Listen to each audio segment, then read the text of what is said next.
இன்றைய காலை பொழுதிலும் கூட இது வானத்தின் வாசல் ஊழியத்தின் மூலம் உங்களை சந்திப்பதில் கர்த்தருக்குள் மிகுந்த சந்தோஷம் அடைகிறேன். அநேகர் பயத்தோடு ஒரு அச்சத்தோடு தன்னுடைய வாழ்க்கையை நடத்தி கொண்டிருக்கிறார்கள். பிள்ளைகளை குறித்தான ஒரு அச்சம், புருஷனை குறித்தான ஒரு பயம், திருமணம் நடக்கவில்லையே அதை குறித்தான ஒரு பயம் மற்றும் பல காரணங்களால் பயந்து கொண்டிருக்கக்கூடிய சூழ்நிலை அநேக குடும்பத்தில் காணப்பட்டு கொண்டிருக்கிறது. நான் அதிகமாய் ஜெபிக்கிறேன், வேதம் வாசிக்கிறேன், தேவ சமூகத்தில் உட்கார்ந்து கொடுக்கிறேன். ஆனாலும் என்னுடைய வாழ்க்கையில் ஒரு பயமும் அச்சமும் என்னை பின்தொடர்ந்து வந்து கொண்டிருக்கிறதே. இதிலிருந்து நான் எப்பொழுது மீளுவேன்? என்னை மீட்டெடுப்பவர் யார் என்று அநேகர் பல கேள்விகளோடு தேவ சமூகத்தை நோக்கி பார்த்து கொண்டிருக்கிறார்கள்.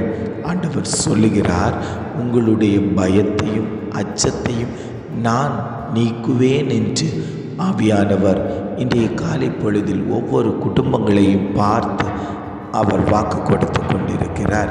இன்றைய காலை பொழுதிலும் கூட ஆண்டவர் நமக்கு தரக்கூடிய நல்ல வார்த்தை என்னவென்றால், ஏசாயா 8ஆம் அதிகாரம் 13ஆம் வசனம் இவ்வாறாக சொல்லுகிறது, சேனைகளின் கர்த்தரையே பரிசுத்தம் பண்ணுங்கள், அவரே உங்கள் பயமும் அவரே உங்கள் அச்சமுமாய் இருப்பாராக.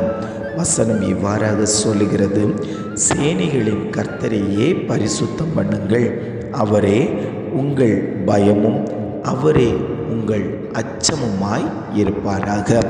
ஆண்டவர் குடும்பங்களை பார்த்து சொல்லுகிறார், நீங்கள் அநேக காரியங்களை குறித்து பயப்பட்டு கொண்டிருக்கிறீர்கள், அநேக நபர்களை குறித்து பயப்பட்டு கொண்டிருக்கிறீர்கள். பிள்ளையை குறித்து பயப்படுகிறீர்கள், புருஷனை குறித்து பயப்படுகிறீர்கள், சொந்த பந்தங்களை குறித்து பயப்படுகிறீர்கள், நட்புகளை குறித்து பயப்படுகிறீர்கள். ஆண்டவர் சொல்லுகிறார், நீங்கள் பயப்பட வேண்டிய ஒரே நபர் நாம் ஆராதிக்கிற தேவன். அவர்தான் நமக்கு பயமும் அச்சமுமாய் இருக்கிறார். அவரை நாம் பயந்து அவரிடத்தில் நாம் வேண்டிக் கொள்ளும்போது நம்மை மாம்சீகத்தில் பயப்படுத்துகிற பொல்லாத கிரியைகள் அழிக்கப்படும் என்று ஆவியானவர் ஒவ்வொரு குடும்பங்களையும் பார்த்து பேசிக்கொண்டிருக்கிறார். இன்றைக்கு பார்த்தீர்களேயானால் அநேக குடும்பங்களை பயமுறுத்துகிற நபர்கள் இருக்கிறார்கள். வேதம் சொல்லுகிறது, கர்த்தருக்கு பயப்படுதலே ஞானத்தின் ஆரம்பம். கர்த்தருக்கு பயப்படும் போது நமக்கு ஞானம் கிடைக்கிறது. நாம் அந்த ஞானத்தினால் பல காரியங்களை செய்ய முடியும். இன்றைக்கு ஞான குறைவினால் அநேக தவறுகளை செய்துவிட்டு அநேகரை கண்டு பயந்து கொண்டிருக்கிறோம். ஆகவே தேவனிடத்தில் நாம் ஞானத்தை கேட்க வேண்டும். அந்த ஞானம் எப்படி கிடைக்குமாம்? தேவனுக்கு பயப்படும்போது அந்த ஞானம் நமக்கு கிடைக்கும். அவரே நமக்கு பயமும் அவரே அச்சமுமாய் இருக்கிறார். ஆண்டவரை நாம் பரிசுத்தம் பண்ணி கொள்ள வேண்டும். அவருடைய தேவ சமூகத்தில் போய் உட்கார்ந்து நம்முடைய பாவங்களை அவர் சமூகத்தில் இறக்கி வைக்கும்போது நாம் பரிசுத்தமாகி கொள்ளுவோம். ஆண்டவர் நம்மை பரிசுத்தம் பண்ணி கொள்ளுவார். நம்மிடத்தில் இருக்கக்கூடிய பாவக்கரைகள் வெளியேற்றப்படும். இன்றைக்கு பாவங்கள் நிறைந்து காணப்படுவதால் தான் நாம் பயத்தோடு காணப்படுகிறோம். நான் இந்த பாவம் செய்து விட்டேன், இந்த பாவத்தினால் என்னை கண்டுபிடித்து விடுவார்களோ, என்னை ஏதாகிலும் செய்து விடுவார்களோ என்று அநேகர் பயத்துடனே காணப்பட்டு கொண்டிருக்கிறார்கள். ஆண்டவர் சொல்லுகிறார், உன் பாவங்களை நீ தேவ சமூகத்தில் வந்து அறிக்கையிடும். நீ பயத்தோடு கர்த்தரை சேவி, நான் உன் காரியத்தை ஜெயமாய் நடத்துவேன் என்று ஆண்டவர் வாக்கு கொடுத்து கொண்டிருக்கிறார். தாவீதை நீங்கள் பார்ப்பீர்களே, ஆனால் அவன் தேவ சமூகத்தில் பயந்தவனாய் காணப்பட்டான். எந்த ஒரு காரியம் செய்தாலும் அவன் தேவனிடத்தில் கேட்டுக்கொண்டுதான், ஆலோசனை பெற்றுக்கொண்டுதான் செய்யக்கூடியவனாய் இருந்தான். அவனுடைய வாழ்க்கையை நீங்கள் பார்ப்பீர்களேயானால், ஆட்டின் பின்னால் போய்கொண்டிருந்த தாவீதை இந்த இஸ்ரவேல் சாம்ராஜ்யத்தின் ராஜாவாய் அவனை மாற்றினது போல இன்னைக்கு நீங்கள் தேவனுக்கு பயந்து நடப்பீர்களே, ஆனால் உங்களுக்குண்டான உயர்வை ஆண்டவர் வைத்திருக்கிறார். குப்பையில் நீ இருந்தாலும் உன்னை கோபுரத்தில் உயர்த்தி காட்டுகிறவர், தாழ்மையில் இருந்தாலும் உன்னை உயர்வாக உயர்த்தி காட்டுகிறவரைத்தான் நாம் இன்றைக்கு ஆராதித்து கொண்டிருக்கிறோம். அவர் நல்லவர், அவர் உண்மை உள்ளவர், அவர் வல்லவர், அவர் பெரியவர். அவரிடத்தில்தான் ஞானமும் கிருபையும் வல்லமையும் தாளந்துகளும் இருக்கிறது. அதை நமக்கு ஒவ்வொன்றாக அவர் தந்து கொண்டிருக்கிறார். நாம் தேவ சமூகத்தில் அமர்ந்து கொடுக்க தேவனுக்கு பயந்து நாம் காரியங்களை செய்யும்போது ஆண்டவர் அளவில்லாத கிருபைகளையும் தாளந்துகளையும் எல்லாவற்றையும் நமக்கு தருகிறார். அந்த தாளந்துகளை, ஞானத்தை, கிருபையை எல்லாவற்றையும் நாம் பிரயோஜனப்படுத்த வேண்டும். நாம் ஞானம் இல்லாமல் எதையுமே செய்யக்கூடாது. கர்த்தரிடத்தில் இருந்து பெற்றுக்கொண்டதை நாம் அநேகருக்கு பிரயோஜனம் உள்ளவைகளாய் மாற்ற வேண்டும்.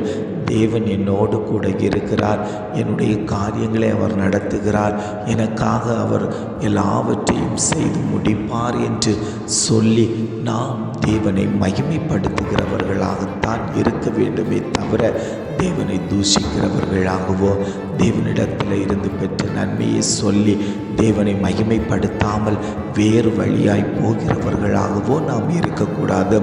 தேவனிடத்தில் ஒரு பயம் இருக்க வேண்டும். நம்முடைய ஜீவ சுவாசத்தை தந்தவர் அவர் என்பதை குறித்து நாம் பயப்பட்டு, ஆண்டவரே, என்னுடைய மாம்சத்தில் வைக்கப்பட்டிருக்கக்கூடிய இந்த ஆவி நீர் தந்தது, நான் மண் என்பதை நினைவு கூறுகிறேன். இந்த மண்ணான சரீரத்தில் இருக்கக்கூடிய ஆவி பரிபூரணமாய் நான் உலகத்தில் ஜீவிக்கிற நாட்கள் வரைக்கும் அது என்னிடத்தில் இருக்கணும். சத்துரு அதை வாரிக்கொண்டு போகக்கூடாது என்று ஒரு பயத்தோடு நடுக்கத்தோடு நாம் தேவனிடத்தில் கேட்க வேண்டும். வேதம் சொல்லுகிறது, பயத்தோடும் நடுக்கத்தோடும் கர்த்தரை சேவியுங்கள் என்று தான் வேதம் சொல்லுகிறது. ஏனோ தானோ என்று கர்த்தரை ஆராதிக்கக்கூடாது. பயத்தோடு நடுக்கத்தோடு கர்த்தரை தொழுது கொள்ளக்கூடியவர்களாய் நாம் மாற வேண்டும். அதற்கு ஞானம் கிடைக்க வேண்டும். அந்த ஞானம் எங்கிருந்து கிடைக்கும்? கர்த்தரிடத்தில் பயப்படுதலே ஞானத்தின் ஆரம்பம் என்று சொன்னது போல கர்த்தர் நமக்கு ஞானத்தை தர வேண்டும். அந்த ஞானத்தின் மூலம் நாம் பல காரியங்களை செய்யலாம். பிரியமான தேவ பிள்ளைகளே, நாம் இனி பயத்தோடும் அச்சத்தோடும் கர்த்தரையே நாம் சேவிக்கக்கூடியவர்களாய் நாம் மாற வேண்டும். எல்லாவற்றையும் அறிந்துவிட்டேன், எல்லாம் எனக்கு தெரியும், நான் எதற்கு பயப்பட வேண்டும் என்ற சிந்தனையோ எண்ணமோ உங்கள் இருதயத்தில் இருக்கக்கூடாது. தேவன் என்னை வழி நடத்துகிறார், என் கரத்தை பிடித்து நடத்துகிறார், என் காரியத்தை எல்லாம் அவர் செய்து தருகிறார். என்னை அவர் கைவிடவில்லை, அவர் சொன்னதை செய்யும் அளவும் என்னை கைவிடுவதில்லை என்ற விசுவாசத்தோடு அவருடைய கரத்தை நீங்கள் பிடித்து நடப்பீர்களே, ஆனால் நாம் போய் சேர வேண்டிய கானானில் அவர் நம்மை கொண்டு போய் சேர்ப்பார். ஜெபிக்கலாமா? அன்பின் பரலோக பிதாவே, இந்த காலை பொழுதுக்காக நாங்கள் உம்மை துதிக்கிறோம், ஸ்தோத்தரிக்கிறோம். ஆண்டவரே, இந்த காலை பொழுதிலும் கூட ஆண்டவரே எங்களுக்கு தந்த நல்ல வார்த்தைக்காக நாங்கள் உமக்கு நன்றி செலுத்துகிறோம். ஆண்டவரே, சேனைகளின் கர்த்தரையே பரிசுத்தம் பண்ணுங்கள், அவரே உங்கள் பயமும் அவரே உங்கள் அச்சமுமாய் இருப்பாராக என்று அழகான ஒரு வாக்குத்தத்தம் எங்களுக்கு தந்தீங்க. ஆண்டவரே, நாங்கள் இன்றைக்கு அநேக காரியங்களுக்கு பயப்பட்டு கொண்டு இருக்கிறோம். ஆனால் என்னை உருவாக்கிய கர்த்தரை மறந்து விடுகிறோம். இனி நாங்கள் அப்படி இராமல் என்னை உண்டாக்கி என் தேவனை நான் பயத்தோடு நடுக்கத்தோடு என் தேவன் இருக்கிறார், நான் தப்பிதங்கள் செய்யும்போது அவர் என்னை பார்க்கிறார், என்னை தண்டிப்பார், அதனால் நான் தப்பு செய்யக்கூடாது, பாவம் செய்யக்கூடாது என்ற பயம் எனக்குள்ளாடி வரும்படியாய் நான் ஜெபிக்கிறேன். ஆண்டவரே, பயமில்லாமல் அநேக காரியங்கள் செய்துவிட்டோம். ஆண்டவரே, ஒரு விஷயங்களை மன்னித்து ஆண்டவரே, இனி அந்த பயம் எங்களுக்குள்ளாடி இருக்கட்டும். ஆண்டவர் என்னை பார்த்து கொண்டிருக்கிறார் என்கிற பயம் எனக்குள்ளாடி வரும்படியாய் நாங்கள் ஜெபிக்கிறோம். ஆண்டவரே, வேதம் வாசிக்கிறதுல ஒரு பயம் வரட்டும், ஜெபிக்கிறதுல ஒரு பயம் வரட்டும். ஆண்டவரே, உண்மையே தியானிக்கக்கூடிய இடத்துல ஒரு பயம் வரட்டும். பரிசுத்தமாய் எங்களை காத்துக்கொள்ள தேவன் எங்களுக்கு பயத்தை தரும்படியாய் நாங்கள் ஜெபிக்கிறோம். ஆண்டவரே, ஏனோ தானோ என்று தேவாலயத்திலேயோ ஆண்டவரே உம்முடைய சமூகத்திலே வந்து அமர்ந்திருக்கக்கூடாது ஆண்டவரே. பயபக்தியோடு நடுக்கத்தோடு உம்மை தொழுது கொள்ளக்கூடிய ஜனங்களாய் எங்களை மாற்றும்படியாய் நாங்கள் ஜெபிக்கிறோம் ஆண்டவரே. இதை கேட்டுக்கொண்டு இருக்கக்கூடிய ஒவ்வொரு குடும்பங்களையும் தேவன் பலப்படுத்தும்படியாய் நாங்கள் ஜெபிக்கிறோம். அவர்கள் ஆண்டவரே பயத்தோடு நடுக்கத்தோடு உம்மை சேவிக்கக்கூடியவர்களாய் மாறட்டும் ஆண்டவரே. உம்மை தேடக்கூடிய ஜனங்களாய் அந்த ஜனங்கள் மாறும்படியாய் நாங்கள் ஜெபிக்கிறோம். நீர் பெரிய காரியங்களை செய்து விட்டதற்காக ஸ்தோத்திரம். இனிமேலும் ஆண்டவரே எங்களை நீர் தப்புவித்து வழிநடத்தும்படியாய் நாங்கள் ஜெபிக்கிறோம் ஆண்டவரே. எங்களை தாழ்த்தி தருகிறோம். துதிகன மகிமை எல்லாம் உமக்கே செலுத்துகிறோம். மீட்பர் இயேசுவின் மூலம் ஜெபம் கேளும் நல்ல பிதாவே. ஆமேன், ஆமேன்.